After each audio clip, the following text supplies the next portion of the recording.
നമുക്കറിയാം international ട്രേഡിൽ risk വളരെ കൂടുതലാണ് അല്ലേ. ഒരുപക്ഷെ ബയ്യർക്ക് കാർഗോ കിട്ടാതെ വരാനുള്ള റിസ്ക് വരാറുണ്ട്. അതല്ലെങ്കിൽ ഒരുപക്ഷെ ബയ്യർക്ക് പൈസ പോകാനുള്ള ചാൻസ് കാണാറുണ്ട്. ഇങ്ങനെയെല്ലാം പലതരത്തിലുള്ള റിസ്ക്കുകൾ നമുക്ക് ഇൻ്റർനാഷണൽ ട്രേഡിൽ കാണാൻ പറ്റും. ഇത്തരം റിസ്ക്കുകൾ കുറയ്ക്കുന്നതിന് വേണ്ടി തന്നെയാണ് നമ്മുടെ ബാങ്കിങ് മെക്കാനിസമായിട്ടുള്ള letter of credit, financial instrument ആയിട്ടുള്ള ലെറ്റർ ഓഫ് ക്രെഡിറ്റും മറ്റും നമ്മൾ യൂസ് ചെയ്യുന്നത്. എങ്കിലും ഇത്തരം എൽസിക്കാതും ചില പോരായ്മ. നമുക്കതിൻ്റെ ഒരു എക്സാമ്പിളോട്ട് നോക്കിയാലോ. മുംബൈയിലെ ഒരു തിരക്കുള്ള ദിവസമാണ് അഭയ് മല്യയ്ക്ക് ആ കോൾ വരുന്നത്. വിളിക്കുന്ന അദ്ദേഹത്തിൻ്റെ സുഹൃത്ത് തോമസാണ്. എടോ, താൻ പറഞ്ഞില്ലേ തനിക്ക് ഈ മാസം ടാർഗറ്റ് വളരെ കുറവാണെന്ന്. ഞാനൊരു കക്ഷിയെ മുട്ടിച്ചു തരാം. അദ്ദേഹത്തിൻ്റെ പേര് അഭയ് ലോധ എന്നാണ്. അദ്ദേഹം എക്സ്പോർട്ട് ചെയ്യുന്ന ഒരാളാണ്. സ്റ്റീല്, അയണൊക്കെ എക്സ്പോർട്ട് ചെയ്യുന്ന ഒരാളാണ്. തനിക്ക് പരിചയപ്പെട്ടിരിക്കാൻ പറ്റിയ കക്ഷിയാണ്. താനല്ലേ പറഞ്ഞത് ബാങ്കിൽ തനിക്ക് ടാർഗറ്റ്സ് അച്ചീവ് ആവുന്നില്ലെന്ന്. ഇദ്ദേഹത്തിൻ്റെ ഒരു ചെറിയ അക്കൗണ്ട് കിട്ടിയാൽ മാത്രം മതി താൻ രക്ഷപ്പെടാനായിട്ട്. എന്താണോ അദ്ദേഹത്തിൻ്റെ ഡിമാൻഡ്? ഞാൻ ചോദിച്ചു. അദ്ദേഹത്തിന് LC ഓപ്പൺ ആക്കണം. അദ്ദേഹത്തിൻ്റെ പുതിയ ബയ്യർക്ക് വേണ്ടിയിട്ട് അദ്ദേഹം സ്റ്റീൽ എക്സ്പോർട്ട് ചെയ്യുന്നുണ്ട്. ഈ ബയ്യർക്ക് വേണ്ടി LC ഓപ്പൺ ആക്കണം. അപ്പോൾ നമ്മുടെ ദുബായ് ഓഫീസ് വഴി നമുക്ക് ചെയ്യാം എന്നാണ് അദ്ദേഹം പ്ലാൻ ചെയ്യുന്നത്. കൊള്ളാടോ, നല്ല ഓഫർ തന്നെ. അദ്ദേഹത്തിൻ്റെ നമ്പർ വേഗം തട്ടടോ. നമ്പറൊക്കെ തരാം മിസ്റ്റർ, പക്ഷേ ഒരു കാര്യമുണ്ട്. താൻ ഇത് വളരെ പെട്ടെന്ന് തന്നെ കാര്യങ്ങളെല്ലാം നടത്തണം. താൻ ഈ ഓഡിറ്റ് വാങ്ങാത്തോലി എന്ന് പറഞ്ഞ് ഡിലേ വരുത്തരുത്. കാരണം ഡിലേ വന്നു കഴിഞ്ഞാൽ അഭയ് ലോധ ഒരുപക്ഷേ നിങ്ങളെ വിട്ട് പോയേക്കാം. അതൊന്നും കുഴപ്പമില്ലൂടെ, ഞാൻ നോക്കിക്കോളാം. പിറ്റേ ദിവസം രാവിലെ 11 മണിക്ക് തന്നെ അഭയ് ലോധ ഓഫീസിലോട്ട് വന്നു. അഭയ് ലോധ ഞാനും നമ്മുടെ ബിസിനസ് സംഭാഷണങ്ങൾ വളരെ പെട്ടെന്ന് തന്നെ ഒരു സൗഹൃദ സംഭാഷണങ്ങളിലേക്ക് വഴുതി മാറി. അദ്ദേഹത്തിൻ്റെ ആ ഒരു കരിസ്മാറ്റിക് ആയിട്ടുള്ള പേഴ്സണാലിറ്റി കാരണമായിരിക്കാം അങ്ങനെ ഉണ്ടായത്. അദ്ദേഹം പറഞ്ഞു, എനിക്ക് സമയം വളരെ കുറവാണ്, എനിക്ക് എത്രയും പെട്ടെന്ന് തന്നെ LC ഓപ്പൺ ആക്കണം. ഞാൻ എൻ്റെ എല്ലാ ഡോക്യുമെൻറ്റ്സുമായിട്ട് വന്നിട്ടുണ്ട്. നിങ്ങൾക്ക് നോക്കാം, സ്ക്രൂട്ടനൈസ് ചെയ്യാം. എനിക്ക് ഉടനെ തന്നെ നമുക്ക് ദുബായിക്ക് പോവുകയും വേണം. അതുപോലെ തന്നെ അദ്ദേഹത്തിൻ്റെ KYC, കമ്പനി ഡീറ്റെയിൽസ് ഇതെല്ലാം അദ്ദേഹത്തിൻ്റെ കയ്യിലുണ്ട്. പർച്ചേസ് ഓർഡർ എല്ലാം അദ്ദേഹത്തിൻ്റെ കയ്യിലുണ്ട്. നമ്മൾ ഈ ഡോക്യുമെൻറ്റ്സ് എല്ലാം നമ്മുടെ എക്സിക്യൂട്ടീവ് ആയിട്ടുള്ള കുണാൽ പാണ്ഡെയ്ക്ക് കൊടുത്തു. കുണാൽ പാണ്ഡെ അതെല്ലാം കൃത്യമായി സ്ക്രൂട്ടനൈസ് ചെയ്തുകൊണ്ടിരിക്കുകയാണ്. അഭയ് ലോധയുടെ ഡോക്യുമെൻറ്റ്സ് എല്ലാം ഏകദേശം പക്കയാണെന്ന് തോന്നുന്നു. കുണാൽ പറഞ്ഞു, അധികം സമയം കളയണ്ട കുണാൽ, നമുക്ക് എത്രയും പെട്ടെന്ന് തന്നെ LCക്കുള്ള പരിപാടി നോക്കണം. അദ്ദേഹം തിരക്കുള്ള മനുഷ്യനാണ്. അങ്ങനെ നമ്മൾ LCയുടെ എല്ലാ കാര്യങ്ങളും പ്രോസസ്സുകളും എല്ലാം ചെയ്തുകൊണ്ടിരിക്കുകയാണ്.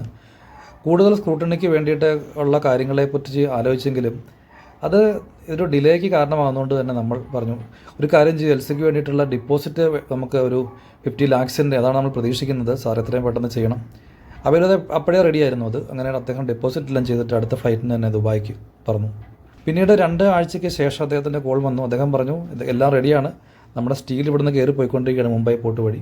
ഏകദേശം ഒരു 25 to 30 ടൺസിൻ്റെ അയണോറാണ് ഇപ്പോൾ കയറി പോയിക്കൊണ്ടിരിക്കുന്നത്. എല്ലാത്തിനും താങ്ക് യു. LC എല്ലാം റെഡിയാണ്. അപ്പോൾ അതുകൊണ്ട് ഡോക്യുമെൻറ്റ്സൊക്കെ നേരെ ഇവിടെ നിന്ന് നമ്മൾ അയക്കുന്നുണ്ട്. നമ്മുടെ ഷിപ്പിംഗ് ലൈൻ ഇവരാണ് വരുന്നത്, MSC വഴിയാണ് നമ്മൾ ചെയ്യുന്നതെന്നൊക്കെ ഉള്ള അദ്ദേഹം വളരെ കാഷ്വലായിട്ട് കാര്യങ്ങളെല്ലാം പറഞ്ഞു. നമുക്കും വളരെ ഹാപ്പി ആയിരുന്നു. കാരണം നമുക്ക് നല്ലൊരു കസ്റ്റമറാണ് കിട്ടിയത്.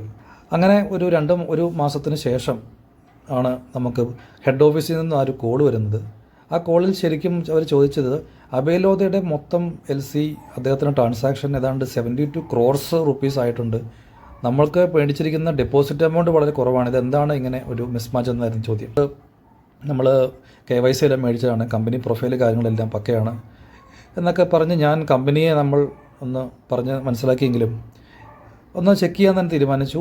ഞാൻ കുണാൽ പാണ്ഡെയെ വിളിച്ച് ചോദിച്ചു, എന്താണ് കുണാൽ പാണ്ഡെ, നമ്മുടെ കമ്പനിയുടെ അദ്ദേഹത്തിൻ്റെ ബിസിനസ് നമുക്കൊന്ന് ഓഡിറ്റ് ചെയ്യണമെന്നുള്ള ഒരു ആവശ്യം ഞാൻ പറഞ്ഞു. കുണാൽ പാണ്ഡ്യ അങ്ങനെ അദ്ദേഹത്തിൻ്റെ ഡോക്യുമെൻറ്റ്സ് എല്ലാം ഒന്നുകൂടി വെരിഫൈ ചെയ്തു. അപ്പോഴാണ് അദ്ദേഹം ആ ഒരു മിസ്മാച്ച് കണ്ടുപിടിക്കുന്നത്. Shipping bill number mismatch. Shipping bill number അങ്ങനെ ഒരു ഷിപ്പിംഗ് ബിൽ നമ്പർ പോലുമില്ല.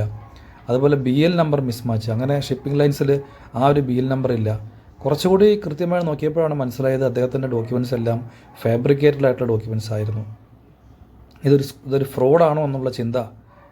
ഞാൻ പെട്ടെന്ന് തന്നെ കാറെടുത്ത് അഭയ് ലോധ നമ്പറിൽ ട്രൈ ചെയ്തു. പക്ഷേ അദ്ദേഹത്തെ കിട്ടുന്നില്ല. വീണ്ടും ട്രൈ ചെയ്തു. അദ്ദേഹത്തിൻ്റെ ഓഫീസ് ലൊക്കേഷനിലോട്ട് പോകാൻ തീരുമാനിച്ചു. അവിടെ ചെന്നപ്പോഴും അദ്ദേഹത്തിൻ്റെ ലൊക്കേഷനിലും കാര്യം ഒരു സ്റ്റീൽ കമ്പനിയുടേതായിട്ടുള്ള സെറ്റപ്പൊക്കെ ഉണ്ടെങ്കിൽ സ്റ്റീലില്ല. അതുപോലെ ഒരു പ്രത്യേകിച്ച് ബിസിനസ്സുകളൊന്നും കാണുന്നില്ല. അദ്ദേഹത്തിൻ്റെ ബോർഡ് കാണുന്നില്ല. വേറെ ഏതൊക്കെയോ കമ്പനി അഡ്രസ്സൊക്കെയാണ് കൊടുത്തിരിക്കുന്നത്.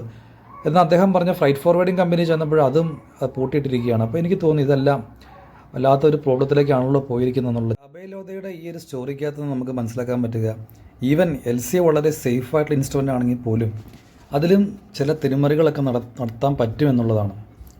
നല്ല ഫ്രോഡായിട്ടുള്ള ആൾക്കാർക്ക് അതും ചെയ്യാം. അപ്പോൾ എന്തുകൊണ്ടാണ് നമുക്ക് LCയുടെ അല്ലെങ്കിൽ LCയുടെ ഒരു ഡ്രോബാക്ക് എന്താണെന്ന് അല്ലെങ്കിൽ LCയുടെ ലിമിറ്റേഷൻസ് എന്താണെന്ന് നോക്കി കാണാൻ പറ്റും. LCയുടെ UCP 600 റൂൾ അനുസരിച്ച് LC എന്ന് പറയുന്ന ഒരു ഫിനാൻഷ്യൽ ഇൻസ്ട്രുമെൻ്റ് മാത്രമാണ്. ഡോക്യുമെൻറ്റ്സ് കിട്ടിക്കഴിഞ്ഞ് കഴിഞ്ഞാൽ ബാങ്ക് പേയ്മെൻറ്റ് കൊടുക്കുന്ന ഒരു മെക്കാനിസമാണ്. അതിൽ കാർഗോ ഫിസിക്കലി ഡിസ്ചാർജ് പോർട്ടിൽ എത്തിയോ ഇല്ലയോ, കാർഗോയുടെ ക്വാണ്ടിറ്റി, കാർഗോയുടെ എക്സാമിനേഷൻസ് ഒന്നും അതിൽ ബാധകമല്ല. ഇത് ഡോക്യുമെൻറ്റ്സ്, ഷിപ്പിംഗ് ഡോക്യുമെൻറ്റ്സ് കിട്ടിക്കഴിഞ്ഞ് കഴിഞ്ഞാൽ ബയ്യറുടെ ഇഷ്യൂയിങ് ബാങ്ക് പേയ്മെൻറ്റ് കൊടുക്കുന്ന ഒരു മെക്കാനിസമാണ്. അത് മിക്കവാറും ഇറിവോക്കബിൾ കൂടിയാണ് LC. അതായത് ഇടയ്ക്ക് വെച്ചിട്ട് നമ്മൾ അയ്യോ LC നിർത്തണം എന്ന് പറയാനുള്ള ഓപ്ഷൻസ് ഒന്നും LCക്കകത്തില്ല. അതുകൊണ്ട് LC ചെയ്യുമ്പോൾ നമ്മൾ വളരെയധികം കാര്യങ്ങൾ ബാങ്കുകാർ ശ്രദ്ധിക്കാറുണ്ട്. നമ്മൾ ഈ കണ്ടത് ഒരു എക്സാമ്പിൾ മാത്രമാണ്. റിയൽ ലൈഫ് നടന്നൊരു ഇൻസിഡൻറ്റിൻ്റെ ഒരു ചെറിയൊരു പുനരാവിഷ്കരണം എന്ന് നമുക്ക് വേണമെങ്കിൽ വിളിക്കാം. എക്സ്പോർട്ട് ഇമ്പോർട്ട് ചെയ്യുന്ന സമയത്ത് നമ്മുടെ ഷിപ്പിംഗ് ചെയിനിലുള്ള എല്ലാവരെയും കൃത്യമായിട്ട് തന്നെ മനസ്സിലാക്കിയിരിക്കേണ്ടത് വളരെ അത്യാവശ്യമാണ്.